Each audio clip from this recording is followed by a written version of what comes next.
your bed from your behind. Tell the stranger sleeping next to you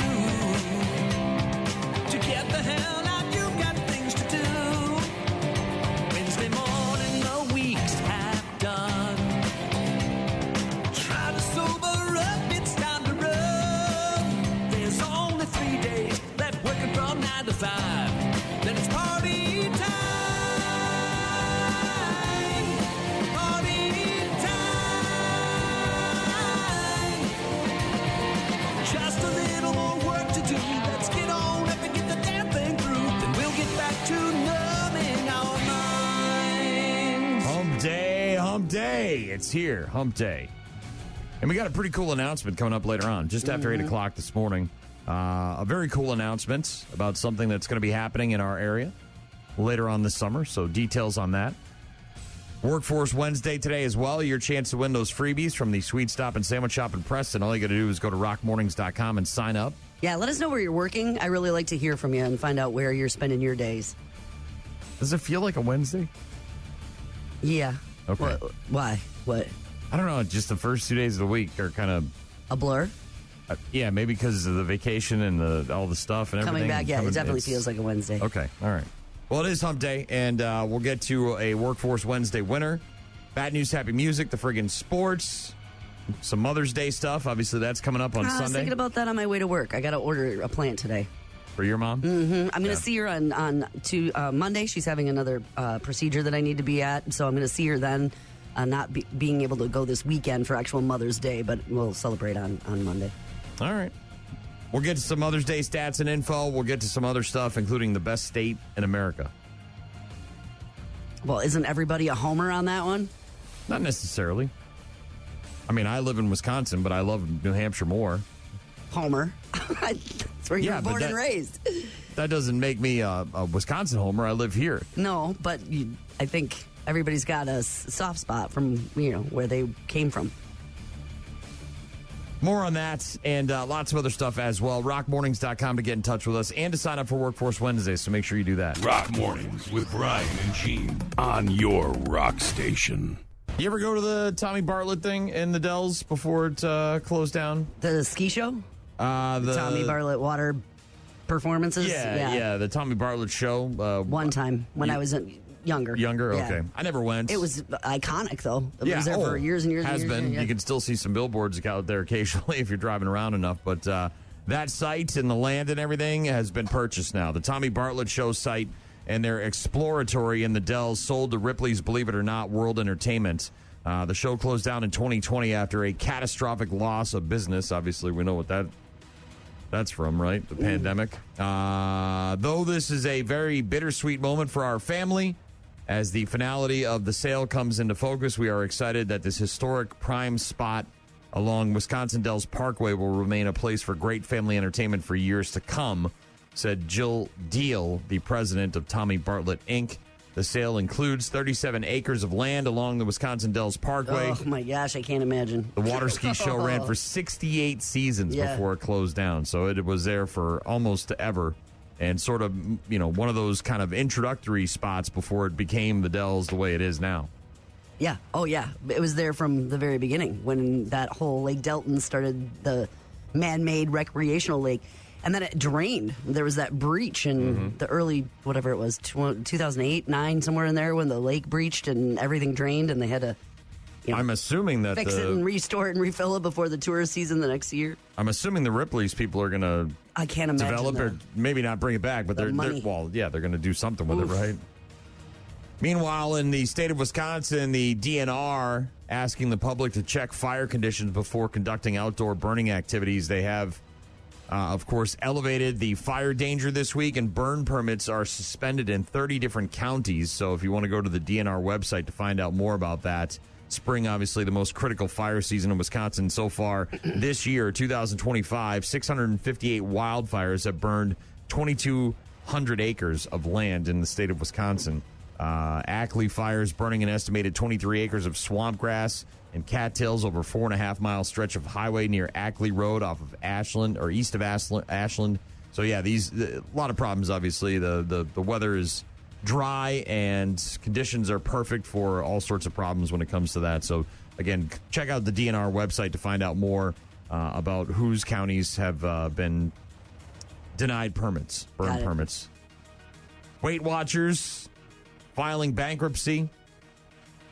Decades-old diet program, now known as WW as opposed to Weight Watchers. Was it really? I didn't announcing it had voluntarily initiated Chapter 11 yesterday, will bolster its financial position, increase investment flexibility, yada, yada, yada. A lot of corporate speak there. All the same things that everybody else says. But for more than 62 years. Oh, yeah. Weight Watchers empowering millions of members to make informed, healthy choices. Decisive actions we're taking today with the overwhelming support of our lenders and note holders will give us the flexibility to accelerate innovation, reinvest in our members, and lead with authority in a rapidly evolving weight management landscape. Of course, the last time we heard about a big company filing Chapter 11, everybody's personal information was getting sold with the 23andMe, the DNA website, right? People were freaking out trying to close their accounts. So if you're a Weight Watchers person and you're worried about your personal info getting out there, Weight Watchers might be selling it off there with the whole bankruptcy thing. Who knows? Who knows? Another large international company is now facing a lawsuit, Burger King. I did not hear about this. So people are alleging that the Whopper that you get is not as big as the Whopper that they advertise. So, truth in advertising. Burger King now facing a lawsuit claiming it misleads customers with advertisements that make its Whopper sandwich and other products appear larger than they are.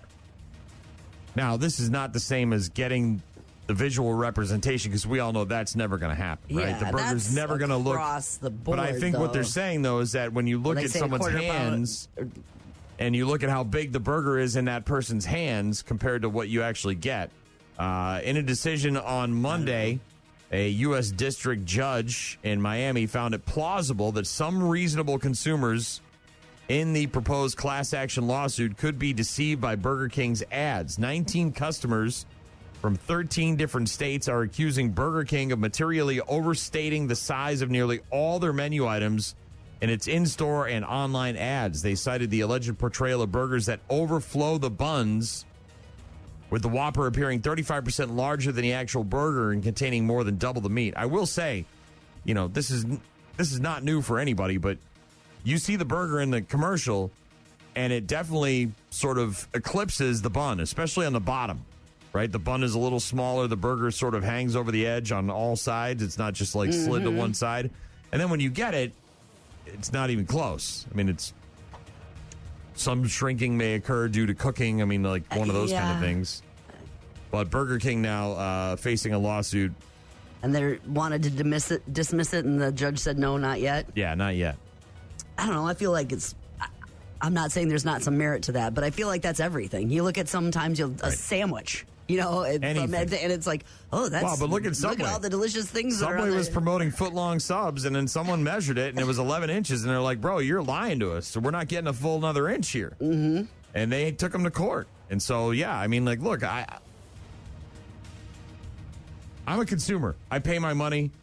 You advertise to me what you got, and I never get what's on the commercial. Never, not once. In all the years and the decades that you've gone to these places, you never get that. Now, I'm satisfied with what I get. I'm not, like, going to file a lawsuit or whatever, but at some point, enough is enough, right?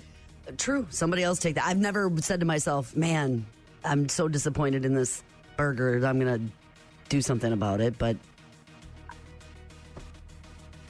have at it. Smokey Robinson facing accusations of sexual assault from 4 former employees. A complaint filed with the L.A. Superior Court yesterday. The former Motown record executive, who's now 85, accused of sexual battery, assault, false imprisonment, gender violence, and creating a hostile work environment by 4 women who worked for him. The plaintiffs claim that Smokey's alleged sexual behavior was willful, wanton, and malicious, with a conscious disregard of their rights, privacy, and feelings. Also named in the lawsuit is Smokey's wife, Frances Robinson. Whoa. Who was aware of all of it, or? Apparently, Jane Doe 1 claiming that his wife allegedly had full knowledge of his prior acts of sexual misconduct and failed to take the appropriate corrective action to prevent his deviant misconduct, even after settling cases with other women who experienced similar sexual assaults at his hands. She alleges that the first sexual assault occurred in March 2023, so this isn't a long time ago. This is 2 years ago. And she experienced repeated sexual assaults and sexual harassment against her. Jane Doe 2 claiming in the complaint that she worked for the defendants from 2014 to 2020, and she was forced to resign due to Smokey's repeated sexual assaults and harassment against her. Yeah. Jane Doe 3 apparently was a housekeeper for Smokey for 12 years, allegedly forced to resign due to his repeated incidents of assaults and sexual harassment against her. Also claims in the complaint that he raped her from behind at least 20 times after forcing her to lie face down on a towel. Another housekeeper alleging in the complaint that she worked for Smokey from 06 to 24, forced to resign to the same thing, sexual assaults and sexual harassment.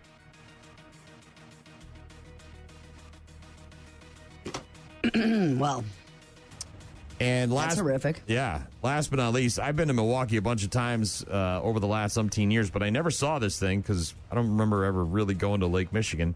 But the boat that's been there, Deep Thought, have you seen this thing? It's like a stranded boat. Looks like Gilligan's Island kind of thing. They finally took it out of the water. So it's been hit with all sorts of graffiti and all that stuff, and it's kind of a weird, it's like the rat hole that was in Chicago in the cement sidewalk. It's one of those kind of things where it's not technically a tourist attraction, but it is because it was so famous because it'd been there so long. Well, they finally got it out. They took them 12 hours to get it out of there, but apparently they finally got it out. It's now going to be stored at the All City Towing Lot for several months. Milwaukee County Supervisor Sheldon Wasserman said, "I can't believe it. This guy has been working for months to get the boat removed from the lake." Said, "This is just absolutely a huge event for Milwaukee. I mean, we have helicopters overhead. We have drones. We have hundreds who have been here. We have thousands who have been stopping. Crews working throughout the day to lift the extremely heavy boat out of the water. The project facing numerous delays.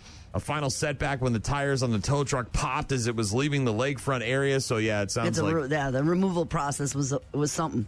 Yeah, it was something to watch. Local attraction, and a lot of people stopping by and checking this thing out. But now it's out of the water, and it's going to be in a tow lot, and maybe they'll figure something out. If people love it that much, stick it in a building or a museum. Somebody will buy it and turn it into something kitschy. I think it was just a hazard and an eyesore. In the water, yeah. But, I mean, like, again, if it draws attention and maybe can... It's over here now on land somewhere. Wow. You know,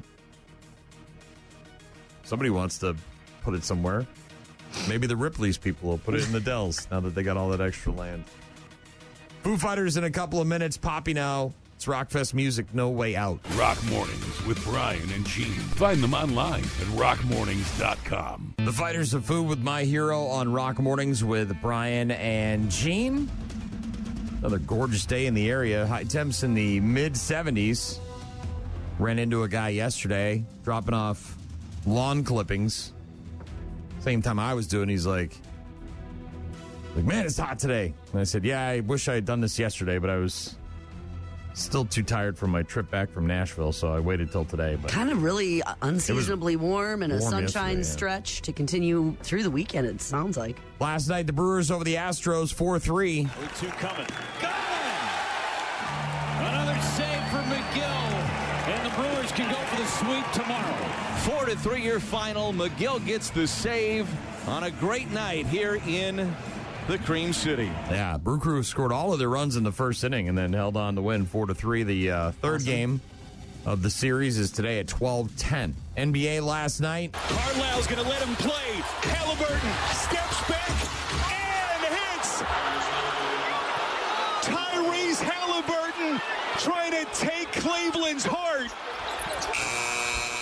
And it is over. The Indiana Pacers in a Game 2 stunner.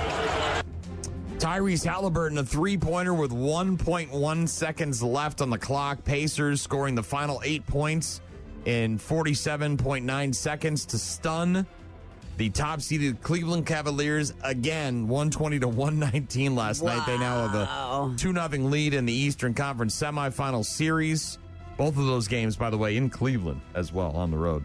In the late game, the Golden State Warriors beat the Minnesota Timberwolves 99-88. However, Golden State Warriors now preparing as if they will be without Steph Curry for the next game because he left the game with a left hamstring strain. Curry exiting the visitors' locker room at the Target Center with a limp late in the evening after the Golden State Warriors beat the Minnesota Timberwolves 99-88. So we'll see what happens with his status. Don't want anybody to be injured this late in the... Yeah, never good, especially when it's a superstar like Steph Curry, obviously. Yeah. Tonight in the NBA, New York at Boston, 6 p.m. on TNT for Game 2 of that Eastern Conference semifinal. Knicks up 1-0 in the series. Denver at OKC at 8:30 on TNT for Game 2. Nuggets up 1-0. On the ice last night. Around behind for Martinook. That one goes back to the point to Slavin. And they score! Jacob Slavin through a screen. Carolina wins Game 1 in overtime. Yeah, Hurricanes got a overtime goal from Jacob Slavin for the 2-1 win over the Capitals in Game 1 of that series. And in the late game, Edmonton doubled up the Golden Knights 4-2, even though they were down 2-0 in the first period. They managed to come back. Their fifth comeback in the playoffs, I believe, which is like a historic record-setting number.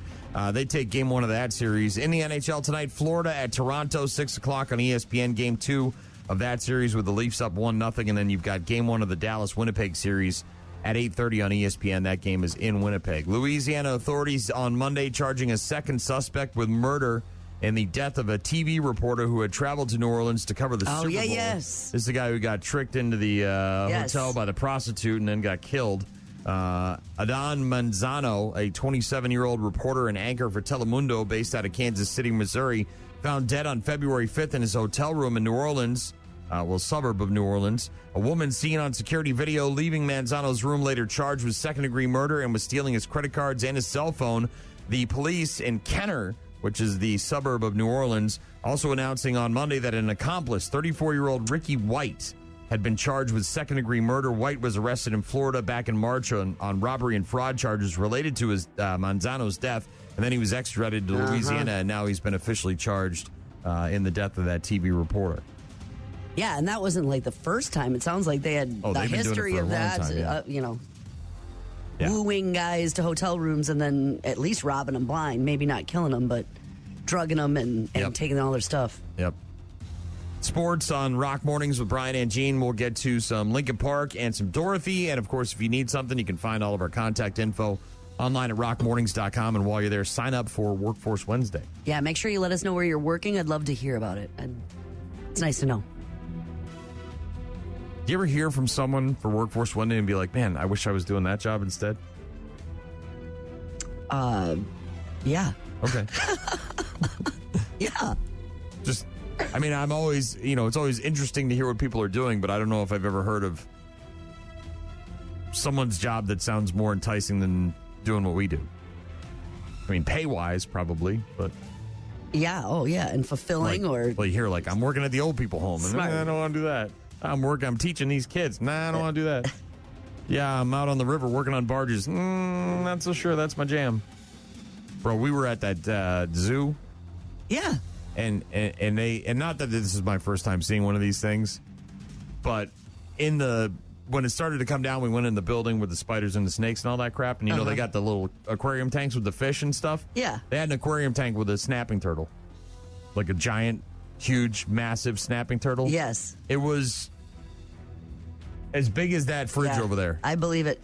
And it just sits there, and then I told my wife, I'm not going in the river ever again. I'm not going in anything that I can't see the bottom. That's it. I'm done. When I grew up, I don't want to be walking around and have that thing grab onto my leg. It looks terrifying. This is from my childhood. I won't ever forget this. So it wasn't even like a river. This is the Black Earth Creek. So it's an excellent trout stream, one of the best in the state. But it's a stream. It's tiny. Right. Well, it kind of went through our front yard. And on the sides of our driveway were drainage ditches, right? So when it flooded and stuff, often massive snapping turtles, like you're talking about, massive, like that, would crawl up onto our driveway to sun themselves. You could see them from the house. They're giant. And they were just in the drainage ditch, Brian, in the creek. Well, I'm talking like a creek, not like a river. At least you could see it, though. I mean, this thing, Yes. The description on this thing was that it'll sit there and wait for hours and days for food to come along, and then cha-cha-chung. And I'm like, I don't want that thing on my foot, my leg, my wiener. I don't want it anywhere near my body. Nope. It was the size of a Honda. Yeah. It's just, I got no desire to be in the river anymore. I'm out. Giant. Guys out there. It's almost turtle season. Noodling. And, it is. They were crossing all over were they the really? road. Oh, yeah, we saw them all over the place. Yeah. Watch out for them. Those are painted shells, generally speaking. Yeah, you can stop and pick those bad boys up. Don't run them over. Move them over. Yeah. Get them out of the road. Freaking dinosaurs. Yeah. Lincoln Park coming up. Rock Mornings with Brian and Gene on your rock station. Uh-oh. Guess what day it is? Julie. Huh? Julie. Huh? Guess what day it is? Julie. Huh? Julie. Huh? Guess what day it is? Guess what day it is? Guess what day it is? Anybody? Anybody? Guess what day it is? Guess what day it is? Anybody? Anybody? Mike. Huh? What day is it, Mike? Huh? Woo-hoo! Mike. Huh? What day is it, Mike? Huh? Oh, come on. I know you can hear me. Leslie, guess what today is? Leslie, guess what today is? Leslie, guess what today is? Leslie, guess what today is? It's Hump Day. It's Hump Day. Hump Day! Woo-hoo! It is, in fact, Hump Day. That means Workforce Wednesday. Mm-hmm.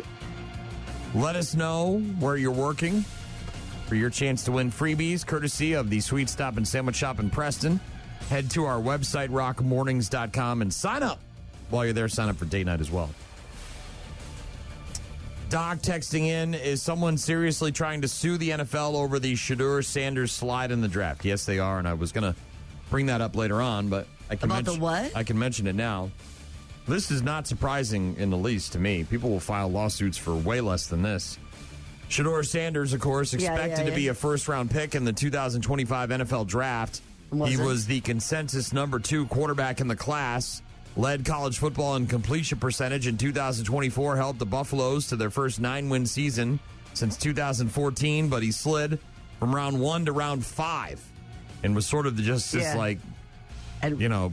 garbage wasted pick by the Browns, who already had chosen a quarterback, already have a multi-million-dollar quarterback on staff as well, and they picked him in the 5th round.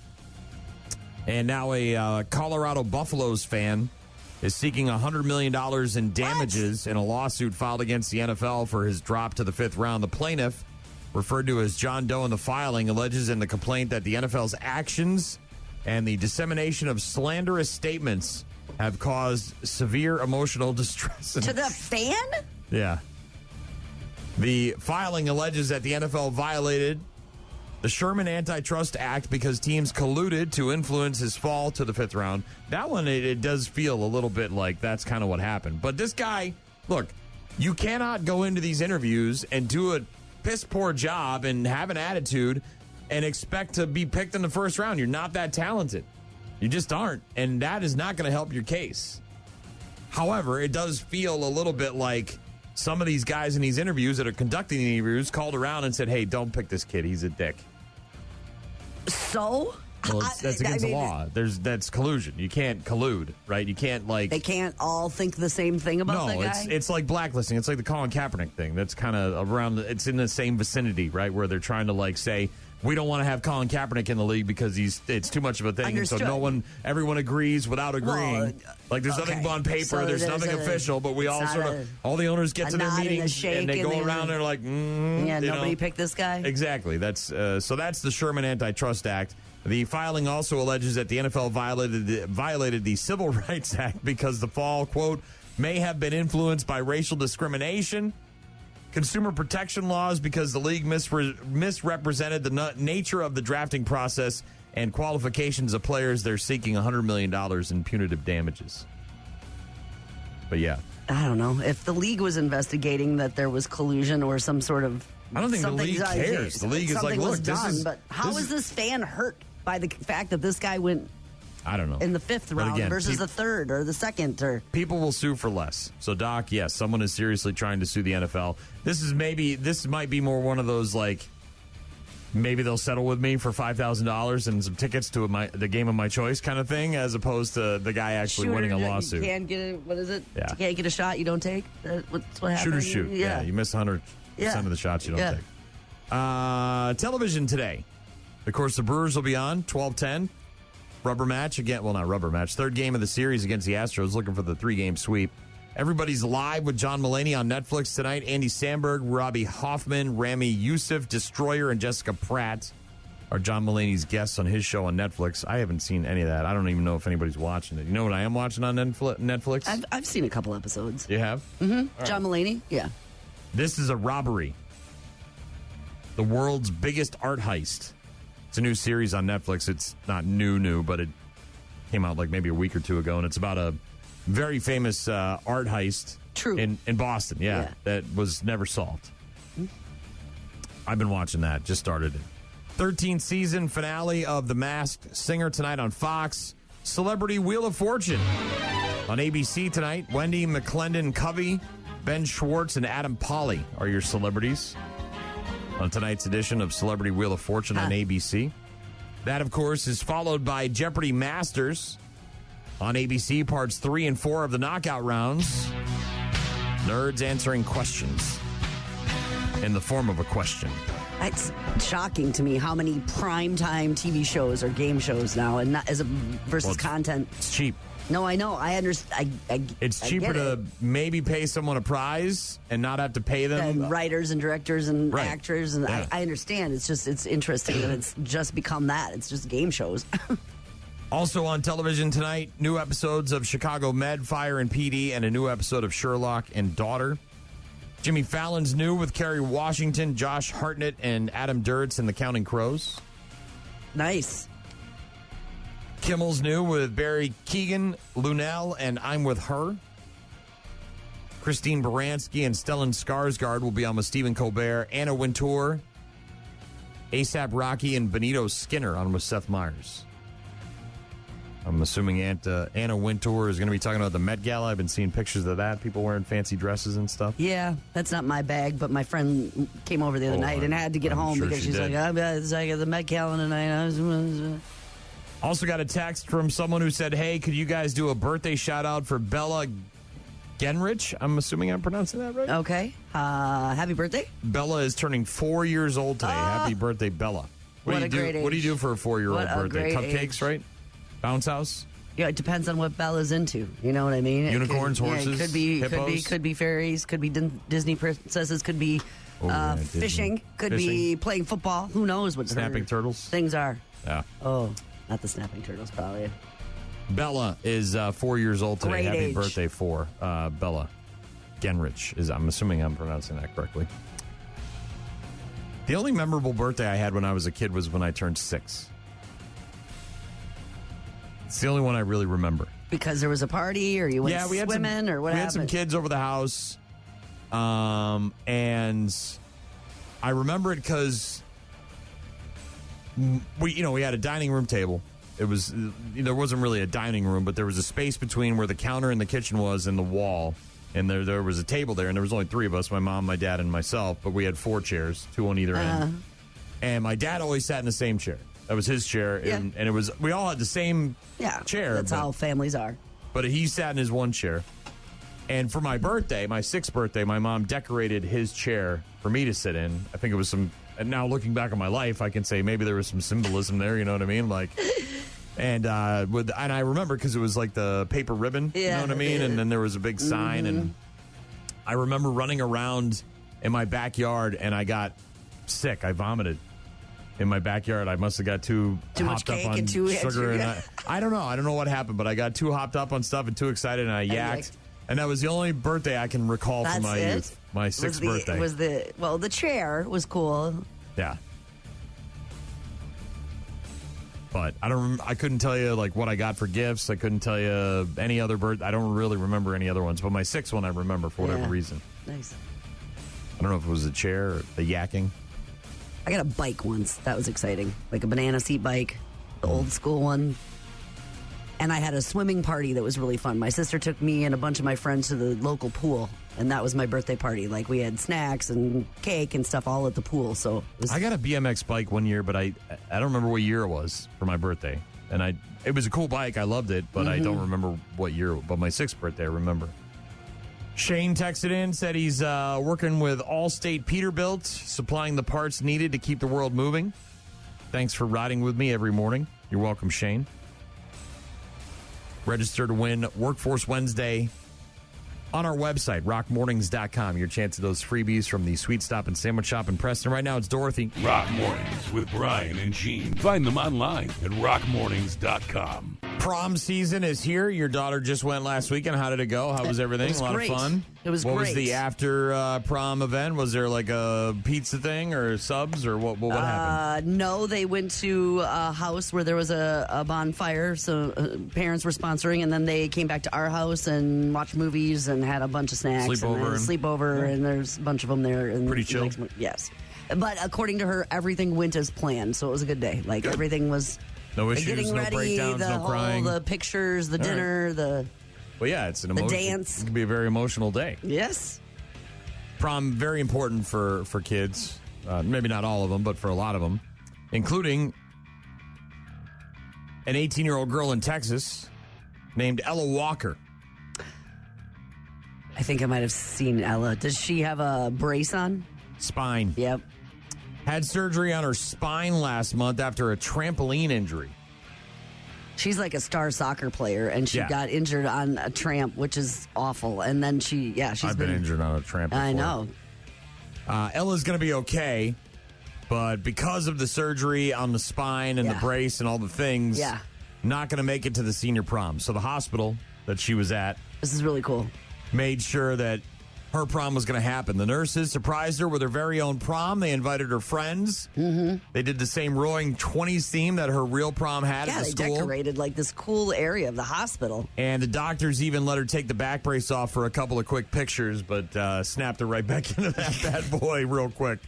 She said it was the nicest thing anybody's ever done for her. Also reinforced in her mind that her career path to become a nurse is the right one. Everyone wants to look the most beautiful that they can. And with this brace, it's hard for me to feel beautiful. This is just literally the most amazing thing that anyone has ever done for me in my entire life. This entire experience has made me realize that I chose the right path for myself. Every day I go out, I just want to make someone's life a little bit brighter, make someone's life a little bit more joyous. How cool is that? No, it's great. The nurses really went above and beyond because this was held like at night so the kids could come too, so they could be dressed up and be part of it. And also not disrupt the flow of the hospital, obviously. You're talking. I mean, it wasn't like 100 kids showed up, but, close friends and I think the boyfriend or whoever that is. But, she felt like I was surrounded by angels. Got to take the back brace off for a couple of pictures. Traumatic back injury. Required spine surgery on a trampoline. I know. Ugh. The whole thing, too. Flowers and dress and tuxes and all. It's like it's a little mini prom in the hospital. If you closed your eyes, you wouldn't know you were at a hospital. It's such a cool move. And then to find out that she wanted to be in healthcare and take care of people, it's, full circle kind of thing. Yeah, it says the accident took place at a trampoline park in April, so this isn't one in her backyard. This is a place where you go, and they got them all over the place. And probably working on her gymnastics, right? Apparently attempting a round-off back handspring backflip. Yeah. So that's someone who knows what they're doing, right? That's not just me up there jumping around. Had jumped nearly 9 feet into the air, accidentally landed on her head. Couldn't breathe, couldn't get up. No, says she experienced the most intense pain I've ever felt in my entire life. Well, she broke her. There was fractures in her spine. Doctors told her that if she had injured herself 1 or 2 inches higher in her spine, so we're talking about this much, maybe this much, she could have been paralyzed for life. It's amazing that she wasn't. And now Ella Walker, who missed her real prom at school, able to have a mini prom at the hospital thanks to the nurses and doctors and the people who care for her. How cool is that? That's very cool. You know what else is cool? Is when you have a bumper sticker on your car that says, I brake for goats, and some guy pulls up in a truck full of goats and says, hey, why don't you follow me and you can see these goats? I'm driving to my workout class. So this guy pulls up next to me and he's like, I saw your bumper sticker, and I actually have baby goats in the back of my truck right now, and I'm taking them to my office to let my coworkers meet them if you want to come see them. And I'm like a woman, obviously. I'm thinking to myself, I'm either about to get trafficked or this is going to be the best day of my life. Given the day I'm having, it was a risk I was willing to take. So I follow him to his office. Luckily, there's like coworkers there and everything. He's super nice. And I watch him open his trunk and baby goats come out. Yeah, a woman in North Carolina, Eliza Lieberman, who's a therapist, going to her class or yoga class or workout class or whatever the hell she's doing, got a bumper sticker says, I break for goats. Mostly funny, innocuous. I like goats. Somebody maybe got it for her as a present, something along those lines. And this dude just pulls up next to her and says, hey, I got a bunch of baby ones in the back. it's broad daylight and there's going to be a bunch of people there. Would you like to follow me to my workplace to see these goats? I thought I was going to be trafficked or something. Yeah, those thoughts may come to mind. You know, obviously in this day and age, you never know what the hell people are going to do. But she followed him to his workplace and then bam, bunch of goats jumped out. Oh, that's so wimpy. Come on, give it all you got. Go! The man had 2 baby goats in his trunk, complete with fashionable harnesses.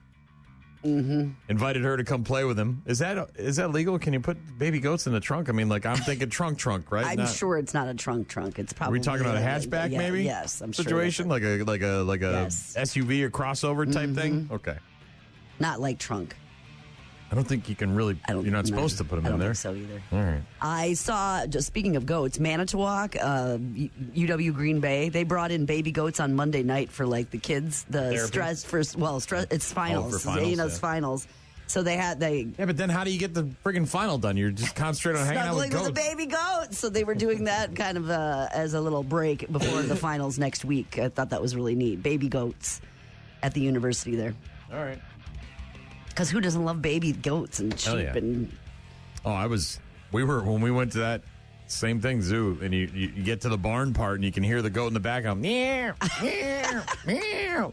As soon as I pull out the camera and try to get a video of this goat, It's quiet and just it staring stops. at you. And it was the one that was in the bowl, like where the food dish is. Like all the rest of them are just hanging out and walking around and coming up to the fence. And he's just in the bowl, like just laying in the food bowl back there. Wage war in a couple of minutes. We'll get to some Shine Down as well. RockMornings.com. Sign up for Workforce Wednesday. Rock Mornings with Brian and Gene. Start your day with Rock Mornings. Rock Mornings with Brian and Gene. The best state in America is? Well, that's very vague. For what? For cost of living, for safety, for nature. A lot of different factors went into it. Yeah. Historic. What's your guess? I don't know. Usually on these kinds of lists, Minnesota does really well. They did do really well, but they're not number one. Colorado.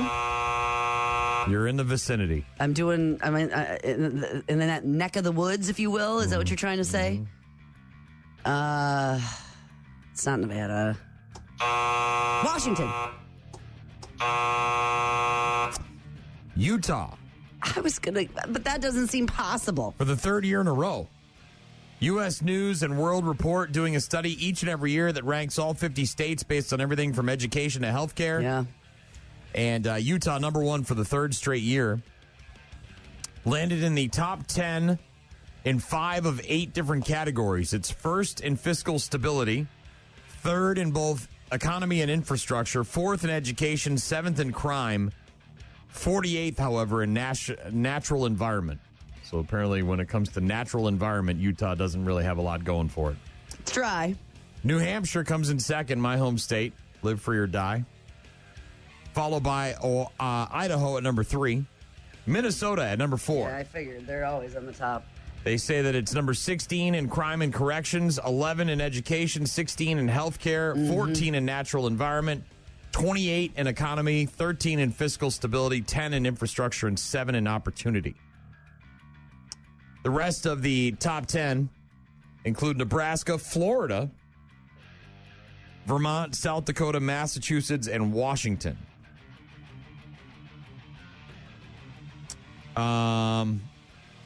The worst state in the union, according to U.S. News and World Report. Is it South?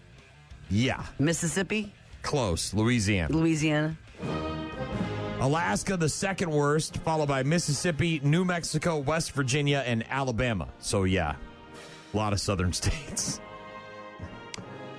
Iowa, by the way, comes in at number 14. We're talking Midwest states here. So, Minnesota at number 4, Iowa number 14. Wisconsin makes the list a little further down at number 17. They rank 27th in, Wisconsin does, in crime and corrections, 7th in education. Well, we do have a educator as our governor right now, so that probably makes a little bit of a difference. Number 26 in healthcare, 25th in natural environment. I figured we'd be higher, right? I mean, Wisconsin's beautiful. It is. Well, every 27th in economy, 18th in fiscal stability, 31st in infrastructure, and 9th in opportunity. That's where Wisconsin Are ranks. we above Illinois at least? Yeah, oh, way above. They're 36. They're way down the list. So they just barely missed the bottom 10. Yay. How about Michigan? Were they on Midwest? Michigan, let's see. I just saw them, actually. Yeah. Thought I saw them. Nebraska did pretty well. Nebraska's 5th, right after Minnesota. It's down there low. That's okay. Hold on. Just we're above them. That's all that is. We're above Michigan, I can tell you that. Above Illinois, above Michigan. Yeah, way above, apparently. Yeah. Good. Michigan might be lower than Illinois.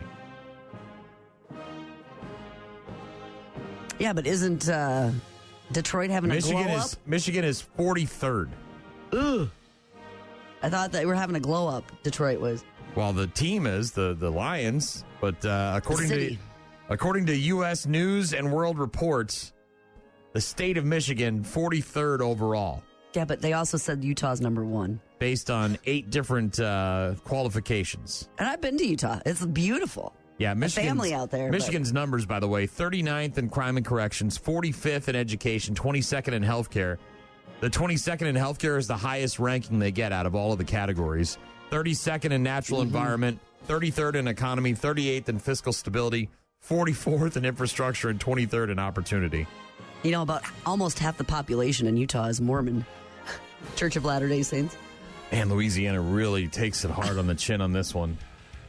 Louisiana is the worst state to live in, apparently, according to U.S. News World. Education, where are they with that? 50th in crime and corrections, so the lowest, the bottom. 46th in education. Yeah, I figured. Now, these are all out of a possible 50. 44th in healthcare, 49th in natural environment, 50th in economy, 46th. Oh, really? 46th in fiscal stability, 48th in infrastructure, and 46th in opportunity. So, visit but don't live there? Yeah.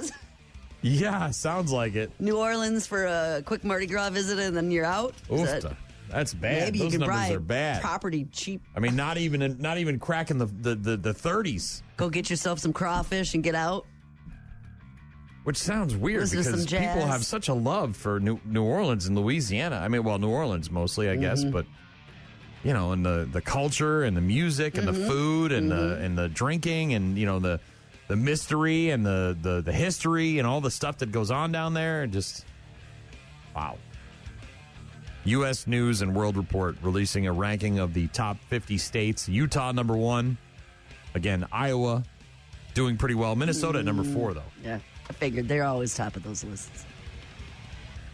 We'll get to some Mother's Day stats and info in just a bit. Got some more sports in a few. And right now it's Blur from Wage War. Rock Mornings with Brian and Gene. Find the daily podcast at rockmornings.com. Wage War with Blur. On Rock Mornings with Brian and Gene, the Brew Crew over the Astros last night, 4-3. Brewers have won 3 in a row. Look to make it a series sweep against the Astros today. 12-10 first pitch. Got their number. Last night in the NBA, Tyrese Halliburton, 3-pointer with about 1 second to go.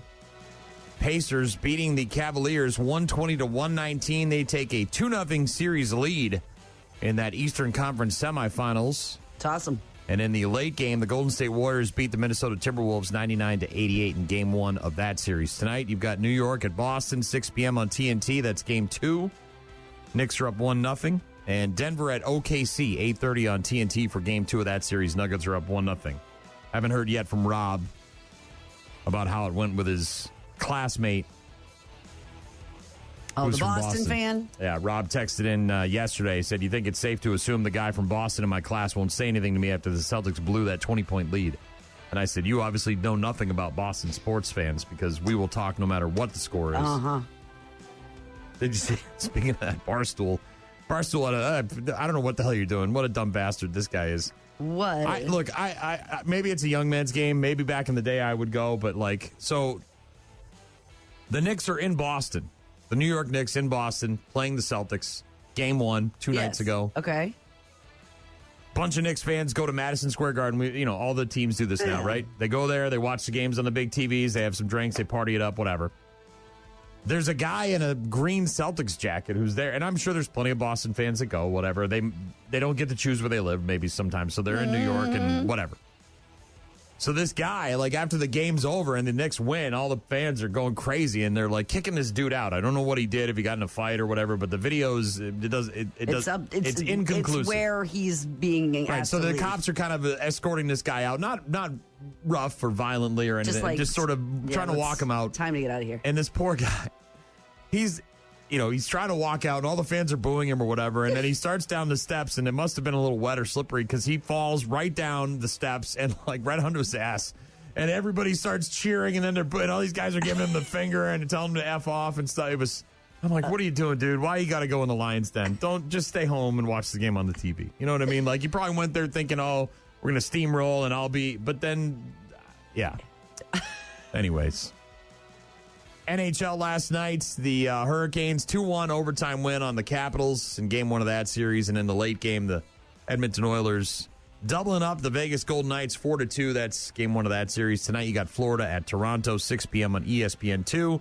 And then you got Dallas, Winnipeg, game 1 of that series at 8:30 on ESPN. Kentucky Derby winner, Sovereignty. Yes. Not going to run in the Preakness. Really? Why? Injured? This is not. No, I don't think so. I think just more and more of these horses and the owners and the trainers, they don't care about the Triple Crown, I guess. I mean, this is it seems like every year that the horse that wins the Derby is not going to run in the Preakness. Yeah, but a lot of times it's because of injury. This is the 7th consecutive year, ending a chance at a Triple Crown for the 7th consecutive year. So yeah, it's been a long time going. We received a call today from trainer Bill Mott that Sovereignty will not be competing in the Preakness, said Mike Rogers, the executive VP of the racing company there, which operates the Preakness. We extend our congratulations to the connections of Sovereignty and respect their decision. Yeah, it sounds like the horse will potentially run in the 3rd of the races, the Belmont Stakes. Yep. They say that we're doing what's best for the horse. You think about the Triple Crown, but that's not something we're going to do with this horse. Very muddy Kentucky Derby. Track was so muddy, and they are unwilling to potentially injure this horse right now. I think a lot of people feel like the races are too close together, right? Isn't that the deal? Because they're only a couple weeks apart. They're very close together because I think that one in the Belmont is next weekend, and beginning of June is the other one. Yeah, so they're boom, 2 weeks boom, apart, boom, and they're just saying we want to do what's best, and what did we don't think it's what was this? best There for the was horse. I forget the number, but I was briefly watching it while we were in Nashville, and I think they said something like 80% of the horses that were racing in the Kentucky Derby are connected to what's his nuts, the one that won them all. Yes, the one everybody knows. Not Man of War. What the hell's the guy's name? Yes, Seabiscuit. Is it Seabiscuit? What's the other one? Not him. I know. That dude he banged all the horses, man, afterwards. They all had Secretariat. Secretariat, there you go. Yeah. All of them were descendants somehow from Secretariat. The lineage, though, the importance of that to those people. That is such, I'm not, I don't follow horse racing or anything, but the Derby and just that is really exciting couple minutes of sports. Fastest 2 minutes in sports. It's so exciting. Last but not least, this is kind of funny.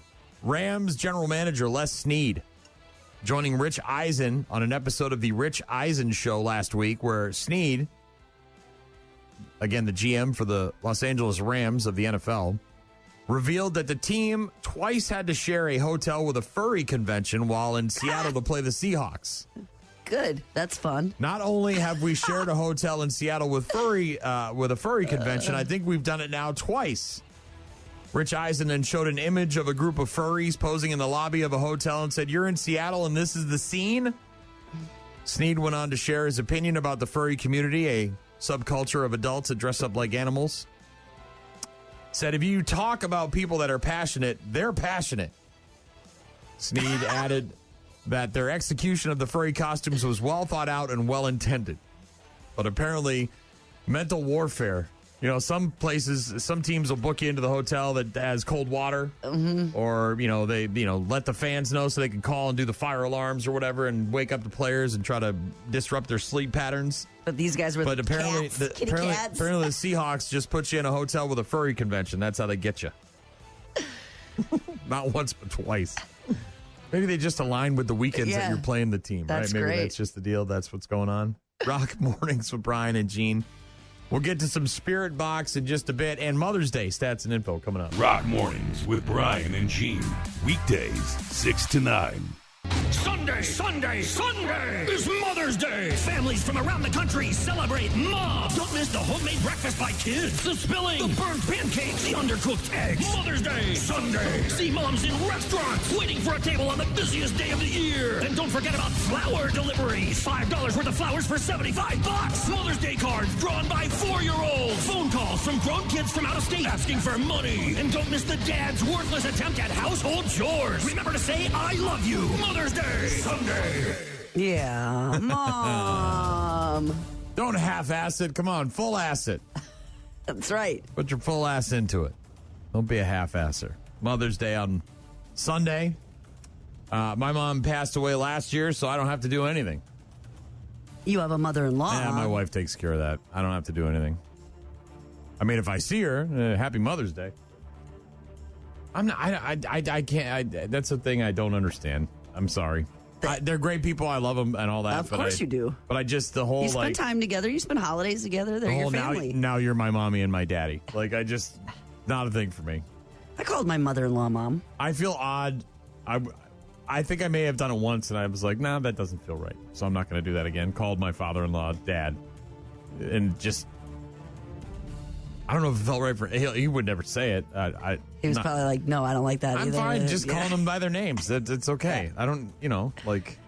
Well, when they become like Mimis and Papas and Grandmas and Grandpas, and there's that relationship, they're part of your family, and you've got all, multi-generation, and so there's names. And Mom was easy. But Mother's Day on Sunday, so let's remember moms. Yeah, 22% of people in a recent survey. 22%? 22% of people in a recent survey said they don't call mom as much as they should. The average is about once a week. Maybe your mom doesn't want you calling that much. Yes, they do. I got a lot going on over here. Yes, they do. I got bingo. They do. They want to hear from you anytime. Knitting class. It doesn't even have to be, as kids get older, it doesn't even have to be a phone call. It can be a snap or a text or a selfie or whatever. Just, I'm thinking about you. Sharing a link to a funny video. How do you open this thing up on the phone? There's someone at the facility that can help with that, I'm assuming. Some more stats from this survey about Mother's Day. Mm-hmm. How often do you make your mom feel appreciated?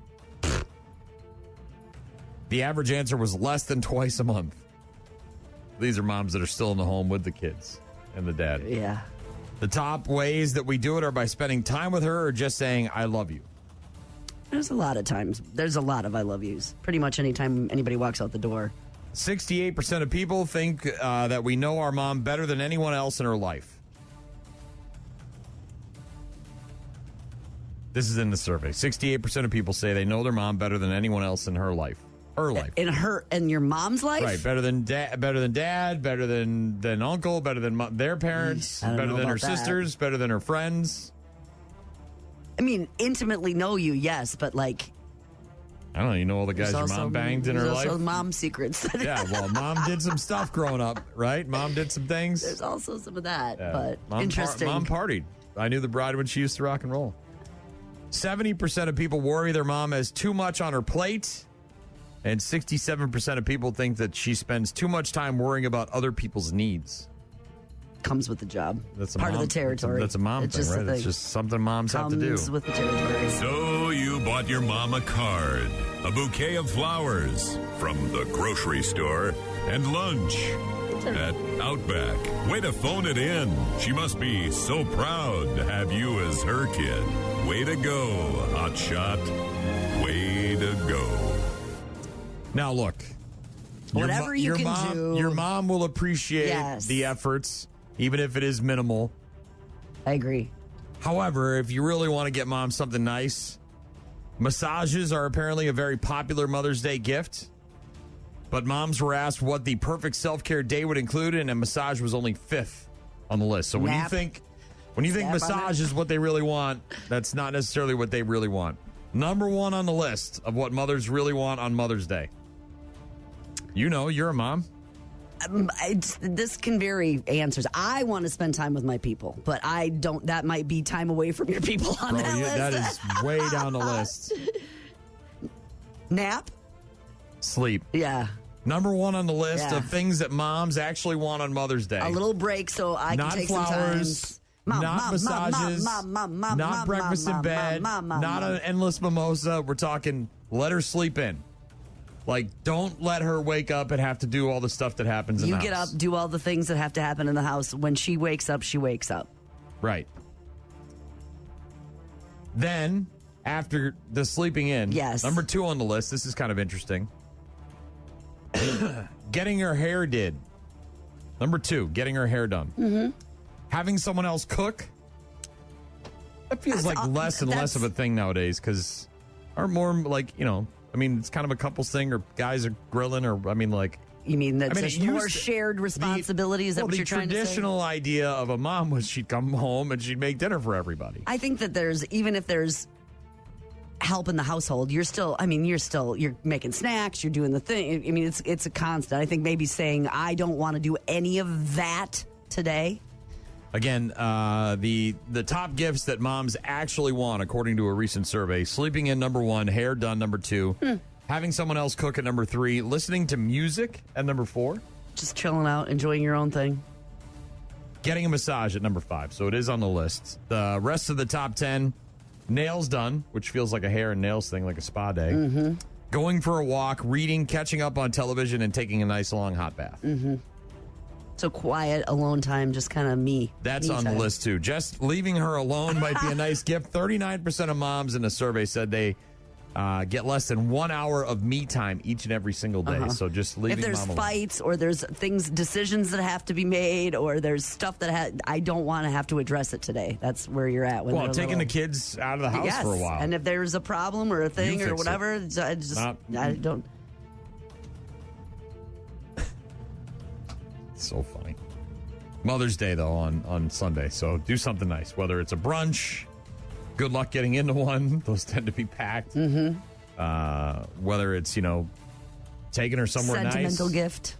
Getting her some flowers. Even a serious appreciation is nice. Being appreciated seriously, write something nice in a card or, saying some nice things that you don't normally say.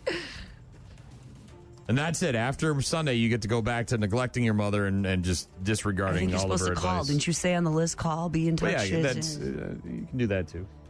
Unless they're dead, like my mom, and then no option. I'll look at her urn for a little bit. Talk to her. I'm not that guy. Not that guy. Nope, not that guy.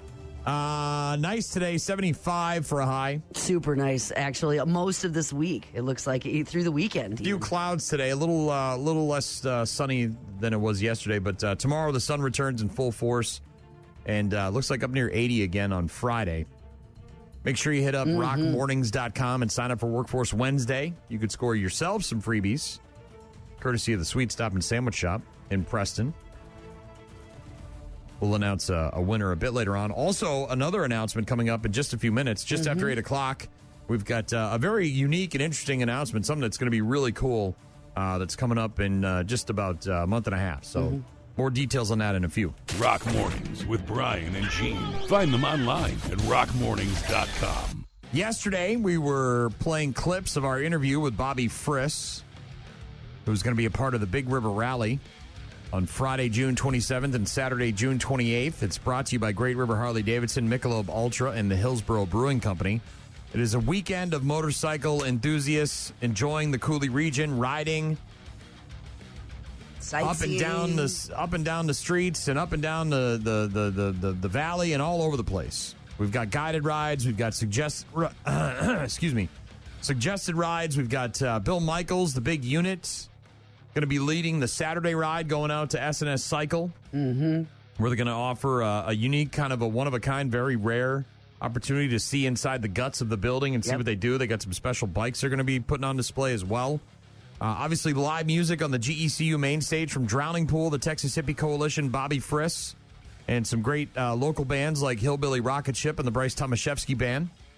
We've got the Moto Motion Stunt Show on Friday and Saturday. Yeah, number of shows, 2 on Friday, 4 on Saturday. Courtesy of Rod's Ride on Power Sports.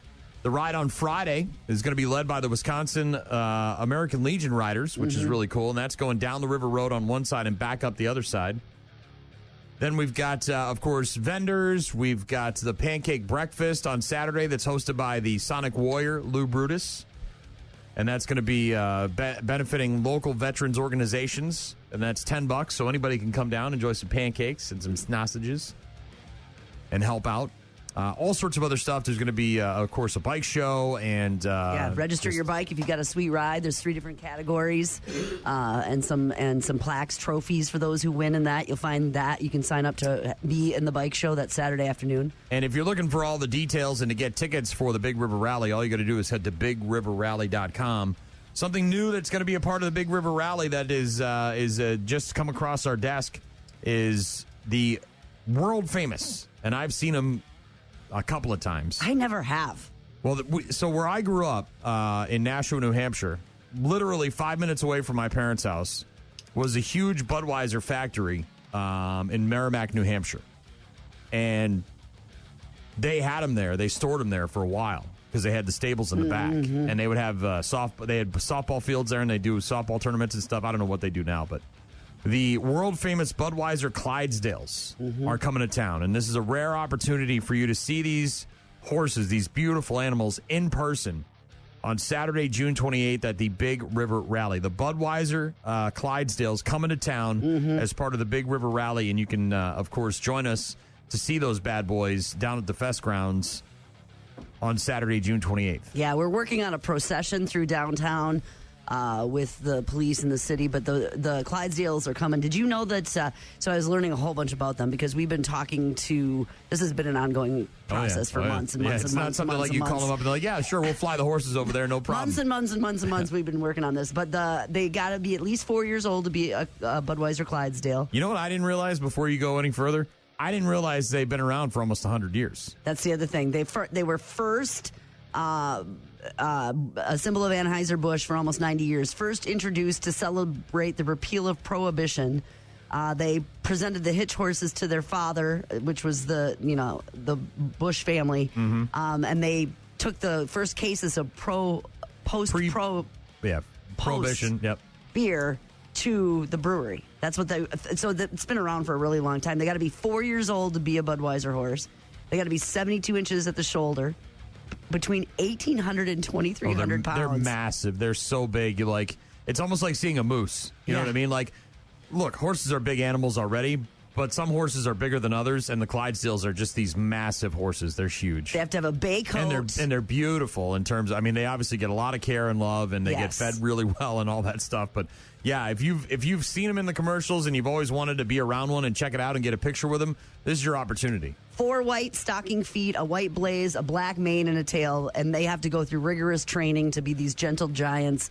Some make it and become the Budweiser Clydesdales, and then they are that until they retire out to their field. Others don't make the cut. It's pretty specific. By the way, each hitch horse will consume 6 pounds of whole grains, minerals, and vitamins, and 50 to 60 pounds of hay, and 30 gallons of water a day. Yeah, there's anybody who owns horses knows it's a little expensive to care for one of them. But they got professional handlers. They got professional. They got a Dalmatian. They travel with a Dalmatian. I love that. They are on the road 10 months out of the year. By the way, did you know that they travel all over the United States? They're got that famous gold red wagon that they hitch up to, and so. They're going to be transported in 365-foot trailers. By the way, they get the prime treatment, man. There's cameras in the trailers that are monitored to the cabs of the trucks, so the drivers at all times.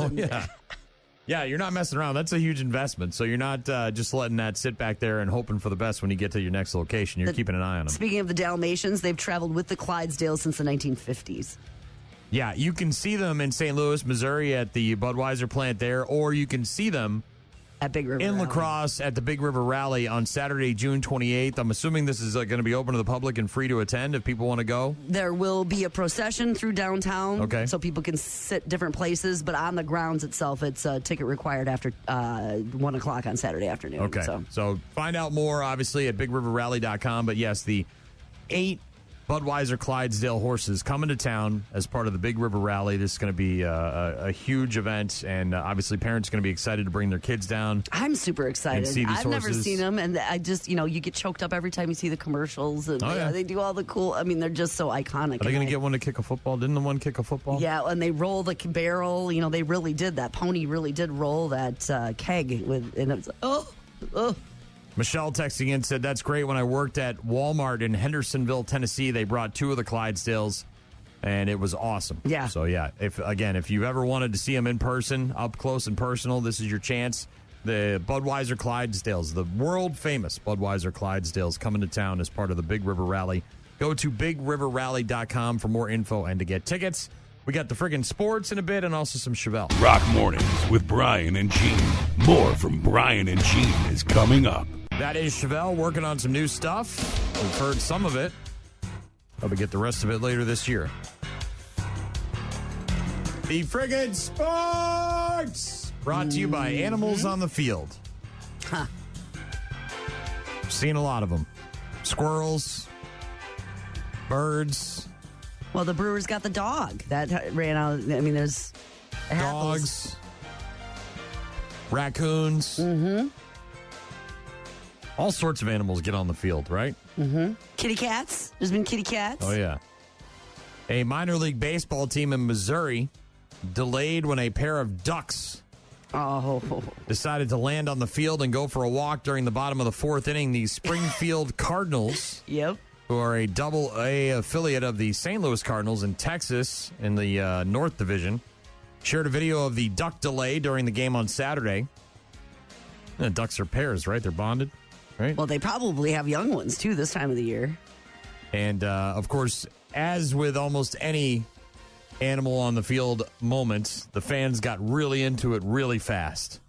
Because the game is long and you can get back to it. But the duck thing and the animal thing is exciting. It's new and fresh and it's unique. And you get to watch it and you get to be... It's the duck inning. You get to be a part of it. You get to cheer it on, right? The video showing the pair of ducks wandering casually around the field during the team's game against the Northwest Arkansas Naturals, who are a Kansas City Royals affiliate team. One of the ducks flew away on its own, but the other one decided to just hang out for a little while. Despite some efforts by the field crews to shoo it away, the duck eventually waddled off the field when the crews opened up a gate in the outfield, and of course, the crowd went nuts. The Ducks now are right in front of the Naturals dugout. We're going to stop play. Some officials on this here to chase them off.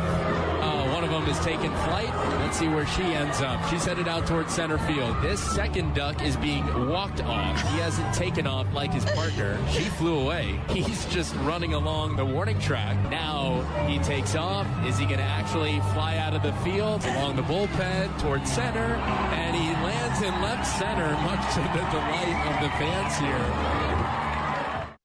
Obviously, you can hear the fans reacting as the duck decides to stick around for a little while longer. Eventually, the duck left, and the Cardinals ended up losing their 3rd consecutive game, 5-4. Yeah, who cares what happened with the game? Didn't get any duck luck. No duck luck. Who cares what happens after that? No duck luck. You got to walk this way, dude. You got to go now. I'm trying to think. I don't remember any game I've ever been at where, other than a typical bird, you know what I mean, or maybe a squirrel or something. Gotta be careful out there. Randy Johnson, blow your ass up. Yeah, but look at it from their perspective. They're flying around, and then they're like, look at that open green grass. space. Yeah, it looks lovely. Let's pop down there for a little bit. Well, and the smells. I'm sure there's, lots of bread and French fries and And it looks like it's just a beautiful, open, manicured field ready for us. Maybe they've got like some kind of water thing in the outfield, right? I mean, the Tampa Bay Rays had a ray, little pond, no, they had like a tank of stingrays out in the outfield. Oh, pool, pond would be good for you. Yeah. No duck luck. Friggin' Sports brought to you by Animals on the Field. We've got bad news, happy music coming up next. Rock Mornings with Brian and Gene. Find them online at rockmornings.com. You're about to enter a beautiful, exciting, wonderful new world. A cockroach living in your nostril. Now that's just nasty. Add in some haven't pooped for 30 days. Poop is raining from the ceilings. Poop. And sprinkle in some hashtag Florida Man for flavor. Florida Man. Florida Man. Florida Man. Florida Man. Florida Man. Florida Man. Florida Man quits his Burger King job, steals all of their chicken nuggets. It's bad news. Bad news. With happy music. Let's rock. A man arrested after sitting naked in a St. Louis airport terminal. You ever seen a grown man naked? Yeah, he was in the... He was just sitting in the terminal? Well... Was he reading a magazine? Waiting for a plane? Having a cup of coffee? Obviously, police were called after a man was sitting naked inside the St. Louis Lambert International Airport. Police said a person approached the naked man, identified as Darius Walker, who then attempted to cover himself. Other witnesses contacted airport police about his behavior. Airport authorities met with Walker, who they said was now sitting in a terminal chair with his belt unbuckled. So apparently he had gotten dressed before the cops had arrived. Did he have a big meal? I don't know. You know, sometimes you got to loosen up that belt. Walker allegedly stormed off and ran from the terminal after he was asked for identification. When another officer attempted to stop Walker outside, police say that Walker balled up his fists, threatened to harm the officers, and then knocked the glasses from that officer's face. How about some of this then? Walker was then taken into custody. First-degree sexual misconduct, fourth-degree assault, resisting arrest. Darius Walker getting naked in an airport. Add it to the list. Mm-hmm. Well, getting naked and then deciding to not be naked anymore, basically. Yeah, well, you heard the cops are coming and said, I better put my pants on. Yeah. Pants are required, generally speaking. Most aspects of life require you to wear pants. Yeah, there's definitely a pants rule in effect. Hashtag Florida Man. Facing charges for marrying not one, not two, but 3 different women in 3 different counties. This guy loves being married. Loves it so much that he married 3 women in 3 different counties. And hell, I might even get on top of my wife tonight. See y'all later. Brock Lesnar, ladies and gentlemen. No, it wasn't Brock Lesnar.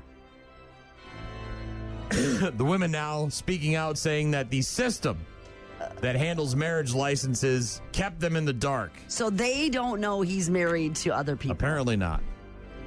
Michelle Beasley, or Betsy, excuse me, said there are no safeguards, and I feel like that's part of where the system failed. He took each one of us to a county over to get married. If the counties did talk, it would have saved me a lot of heartache, a lot of money, a lot of stress. There isn't some sort of computer system where, I mean, he used his real name in every one of them? No national database. It doesn't sound like, because this woman had the same last name, Tanya Betsy. I don't know if he's trying to start a harem or to do this plural life or whatever they're calling now, but yeah, online records can be viewed from a couple of clicks, apparently, where you can go online and find out. But yeah, 3 Florida women learned they were on the same journey with Henry Betsy Jr. Michelle married Henry in Hernando County in November of 2022. Met him on Match.com. 22. Okay, so they've been married 3 years. On Match.com, then what happened? Henry was still married to Brandy Betsy at the time, however. He married her on February 22nd of 2022. The same year? 22. You just said 22. Yeah, so he got married to one, then he got married to... Michelle married Henry in November of 2022 while he was still married to Brandy from February. So 9 months later. This guy's got nuptials all over the place. Met him on a dating app. Yep. First time I ever got on a dating app. The dating app was called Stir. Oh, yep. Aimed at matching single parents. He said all the right things. When Brandy married Henry, he was still married to Tanya Betsy. They applied for a marriage license in Gadsden County, Florida in 2020. So he's just traveling around like this, seeing his wives. Well, and and I don't know how close all these counties are, but they can't be that far apart because this guy's living in the middle of it, right? I mean, you can't be like over here and over there all over the place, right? Where'd you go for 7 hours today? Well, I had to drive to this other county, right? Yes. But apparently you can go online and find marriage records of people. So somebody looked? One of the wives looked? Through the databases of these counties or whatever, and the counties didn't do the due talk diligence. to each other? Henry arrested for felony bigamy at his home in Seminole County late last year after Tanya figured out she wasn't his only wife. Wasn't there shows like that, though? My polygamist husband, family or whatever? If you're out front of it and you say, hey, look, I want to be a polygamist, are you into that? I think no? it's illegal, okay. though. But well, yeah, but if everyone's in agreement, then you're all breaking the law. But this guy was the one breaking the law. Did he have a lot of going on for himself? Was there like... did he bring a lot to the table? If you want to dive down a deep hole with this guy and find out about his wives... And then I moved, you see, to Hollywood. And well, that's when I met my wife, Morgan Fairchild. Did he take their money? Was this all just a ruse? I think there was a lot of that going on. That was kind of what his job was to milk these women. Get a joint bank account and take their money. Yep. Florida man. Marrying 3 women from 3 different counties. All within a couple of years of each other. He got on that scam and he kept it going. Yep.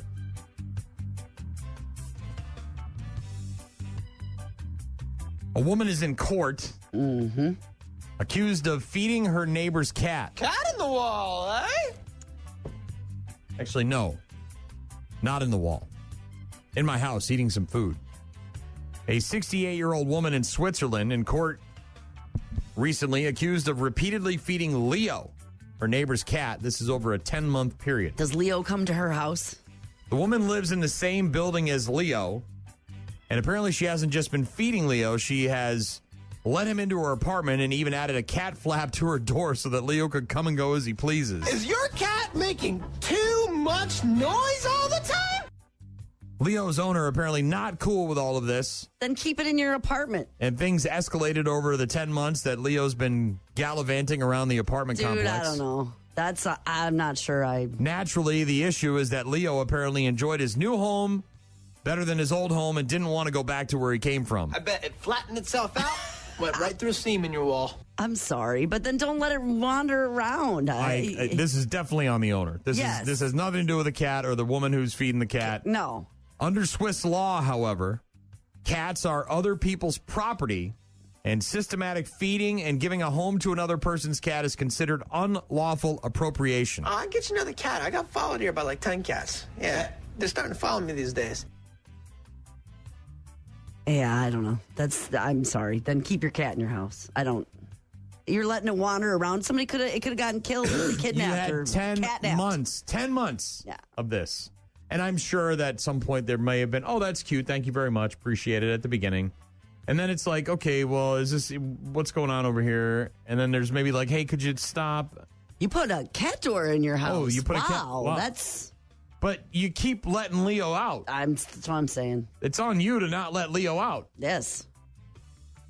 I agree completely. I mean, I'm not saying this woman could steal their cat, but but anything could, just what you said, anything could happen to it. Yes. She wasn't poisoning it. No. She was feeding it, giving it a loving home.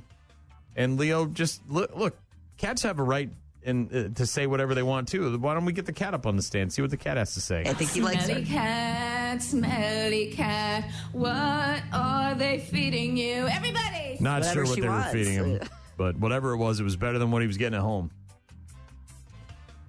I can't be bothered with Leo. Let Leo go. Look, things are better down the hall. Mm-hmm. I'm sorry.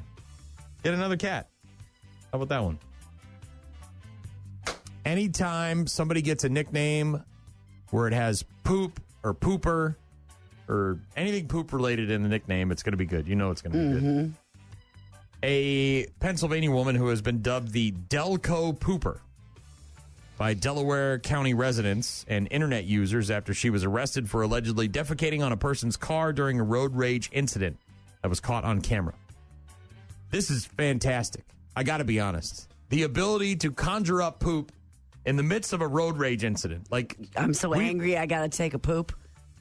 The ability to poop on command is wonderful. I wish I had that superpower. You can't. We've had these stories before, though, where we question, how did this happen? Because how do you conjure up poop? I mean, like, if you got to poop. That's one thing. Right. You're holding it in. You're like, but oh, my God. This is like, I'm so mad they cut me off in traffic. I'm going to get out, pull down my pants, get up on your car, and poop all over the place. So they were driving down the road, and she... I wanted to punch her in the face, but I pooped on her car instead and went home. That's what Christina Solimento told authorities after her arrest back on April 30th.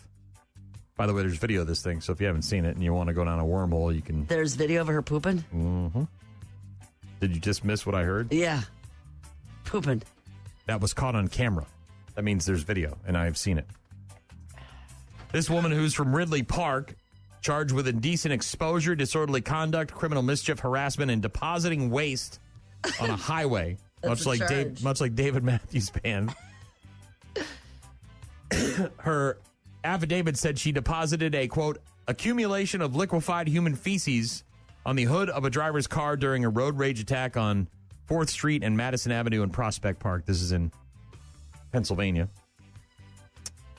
Said she was walking back to her car. The driver of the silver sedan called her an insulting name, which made her angry. Yeah.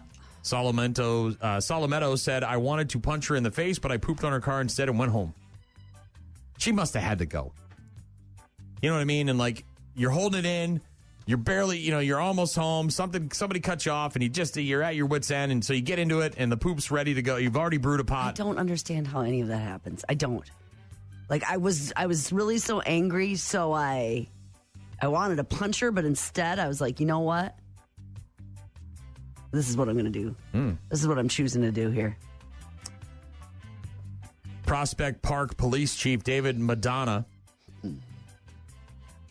said that while the case and her actions are being joked on a lot, the authorities are treating it seriously and handling her like any other alleged criminal. He says, it can't happen in this community. No town wants this to happen in their town. The recognition a town gets over this kind of thing, it's really unwelcome. We don't want this. Not in this town. Not here. Not on my watch. Not in this vicinity. Not in this village. Cops able to track down the Delco Pooper after talking to motorists who took video of the incident. Oh, my gosh. Getting her car info, license plate number, all that stuff. Yeah. Getting video. This is in broad daylight. Solimento has been given names like the Delco Deucer and the Delco Pooper by local residents and internet users. How do you Video of her road rage defecation circulated on social media platforms, including video of her being taken into custody. How do you even... I heard she's like an OnlyFans model, too. I heard she's like on OnlyFans. So maybe that's her gimmick, is while she's on OnlyFans, she just poops all over things. Because there's a lot of that on the OnlyFans, too. I like Deucer better. I like Delco Deucer, I got to be honest. That rolls off the tongue a little better. Ram it up your poop shoe. Cornhole. Ram it up your poop shoe. So, like, she has a family and, like, there's people involved and, like, she's from there. Last Thursday, the police chief there, Madonna, not in this town, showed up at her home, asked for more information on what happened. She allegedly told them, it was a clean poop. I didn't even have to wipe. Who says stuff like that? I'm telling you, this woman is all about her superpower. She is all about it. She's got to get an outfit, a costume, a cape. We got to get her all outfitted. We got to get it figured out. Unbelievable. Yep. Broad daylight. Grown woman. She says, I have a sickness. Arraigned on Thursday night, released Friday after posting bail. Preliminary hearing on May 19th, where we'll probably get more info on the Delco Deucer, who I think, if I'm not mistaken, is also on the OnlyFans. I didn't see that, but, like, she's put together. I mean, she's got... she looks like a normal human being, like somebody's mom. Yeah. Yes. I hope that's not the case, where her kids are like, oh, God. Last but not least, 55-year-old Victoria Vidal pulled over near Akron, Ohio earlier this week for an outstanding warrant, also driving on a suspended license. But none of that matters because the cops who pulled her over saw something they probably will never see again in their entire life. The reason I stopped you is you are suspended with a warrant for your arrest. I am? The raccoon has her meth pipe. As what? Oh, my God. Her meth pipe. He's playing with a meth pipe right now.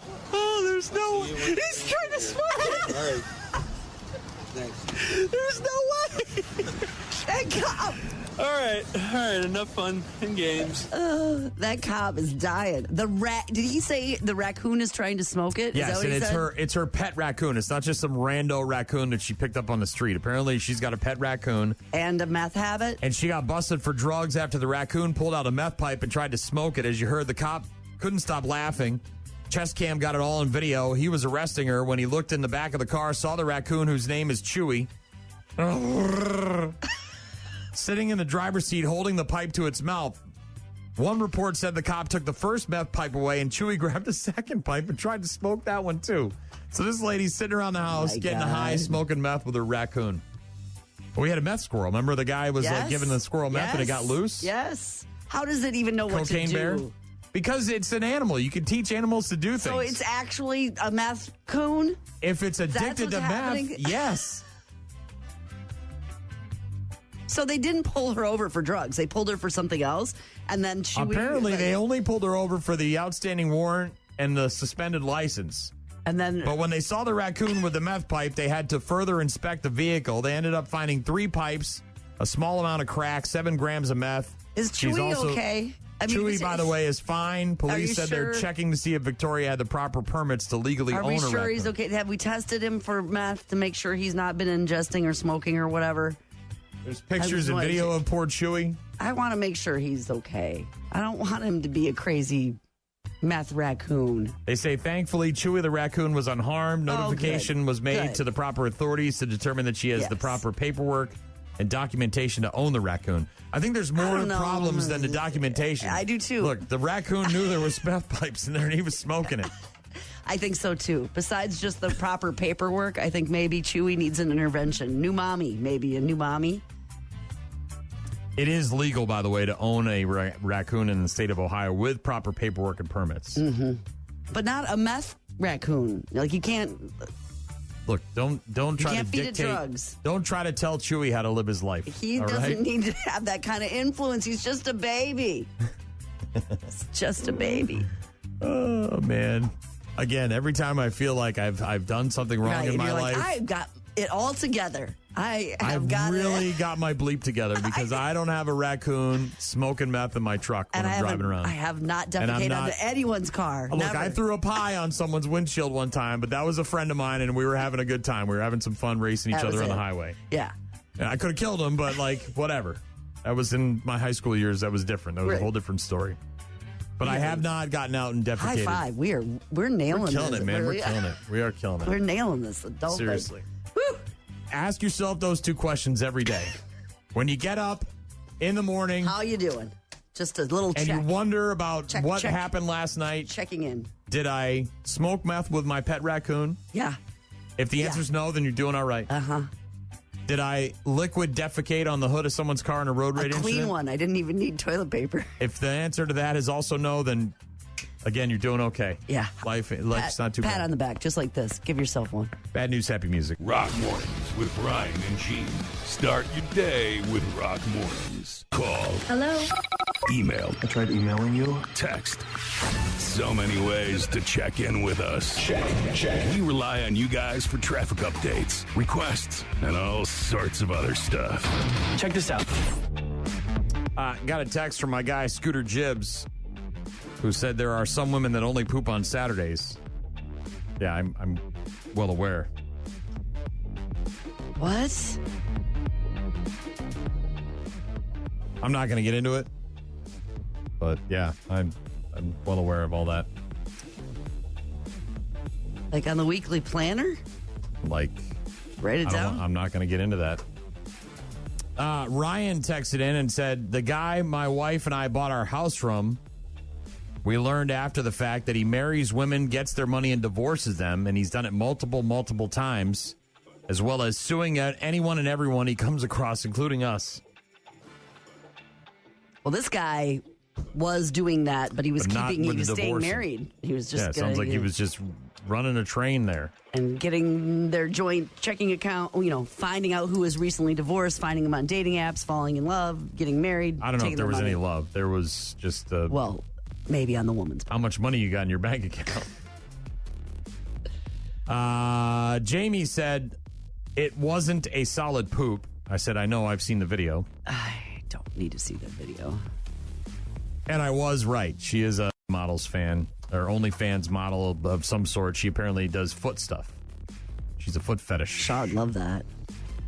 Doesn't even like feet. He's public defecation and feet. Ron texting in saying, I sometimes see reels of your broadcast. You guys live stream your show. I would watch that. As of right now, we don't, but if our company can make money off it, they'll figure it out. They'll do it. So if you're willing to pay, thanks for checking those out. If you're willing to though. pay, Ron, they'll set us up. They'll set you up. We'll come over to your direct house. deposit. I'm not going to Ron's house. Hell no. You don't know. Ron could have a really nice place. I'm sure Ron's a nice guy. Yeah, he's got a great place. Doc texting in earlier saying, is someone seriously trying to sue the NFL over the Shedeur-Sanders slide in the draft? And yes. They are. $100,000. That's exactly what's happening. Also got a text from someone who said, could you give a birthday shout out to Bella? She's turning 4 today. Happy 4th birthday to Bella. We did that earlier. Cheryl. Yes. We were talking about the Budweiser Clydesdales coming to the Big River Rally in June. I'm so excited about that. I've never seen them in person, and I think it's going to be really, majestic, if you will. Cheryl said, I have a mare at home that has Secretariat in her bloodlines. I asked, and she included a picture of the horse. Beautiful animal. Look at this thing. It's wonderful. Wow. I said, it must be a fast one. She said she won over $100,000 when she raced. She's a sweetheart. Too bad I didn't own her then. She's just a pasture ornament here on the farm. A beautiful pasture ornament. Mm-hmm. Michelle texting in as well saying, that's great. When I worked at Walmart in Hendersonville, Tennessee, they brought 2 of the Clydesdales, and it was awesome. Yeah, the Clydesdales will be in La Crosse at Big River Rally on Saturday, June 28th, working on a downtown procession as well, but part of the Big River Rally with the Budweiser Clydesdales and the wagon and the Dalmatian and the whole thing. It'll be really, really cool. Also a part of the Big River Rally is a band called Hillbilly Rocket Ship. My friend Brian, a.k.a. Scooter Gibbs, is the front man for that band. And yesterday we were talking about his multiple nipples. 5, I think he's up to 5. And he said, he texted me this morning and said, I heard you talking some smack regarding my nipples yesterday. Yeah. I just wanted to send this to you this morning and point out the 800-pound gorilla in the room, as Bryce Tomaszewski apparently has the largest nipples I've ever seen on a man. And he has photo And there's a picture. proof. There's a picture of it. Photo evidence. Although I will say that doesn't have Bryce's face on it, so it could it does. literally. It it did. Yeah, that's him. Oh, I just saw the chest part. I didn't. And he kind of did a scribble on him, it's like porn. So we must have to do some kind of nipple thing at the rally. Is that what's going to have to happen? No, a guy with 5 accusing another guy. We were just talking about it yesterday. How can we make this thing go viral? Let's do some kind of male nipple thing, nipple count, nipple fest. I will say that Bryce's are. I have nipples, Greg. Could you milk me, fucker? I mean, they're like a mini muffin size. I don't know if he wants us probably. talking about those. All I'm saying is that apparently there's some kind of nipple thing going on. Do all musicians have some kind of knowledge of other musicians' nipples? Is that some sort of thing? Don't know. I mean, I've been backstage at a lot of shows, and I've never heard a lot of nipple conversation going on. Like Cheetos? Well, we've seen Cheeto nipples. Long? These aren't long, they're wide. They're circular. They're round in shape. Yeah. So, it could be. There was that girl at Rockfest that one year that showed us her nipple trick when I was hanging out with Waylon. Mm-hmm. Got turned up. That was a scene, man. That was a scene. Hey, do you want to know who won Workforce Wednesday? Yeah, tell me, Workforce Wednesday. Leslie Farrell, working at Torrance Castings. Nice. Thanks for letting us know. We've heard from Whitney, who's at the probation and parole office. We've got Kelly at the water department. Stephanie at a school. You're wrapping up for the school year. That's pretty exciting. Oh, man. I miss those Tuesdays. That first day. And first Tuesday and we'd have when the rock stop and all the teachers would be there just pounding. You're just almost pounding done. alcohol. You got like 2-3 weeks left at the most, but congratulations to Leslie, the winner this week. Thanks for listening. Have a great rest of your hump day. We'll talk to you tomorrow.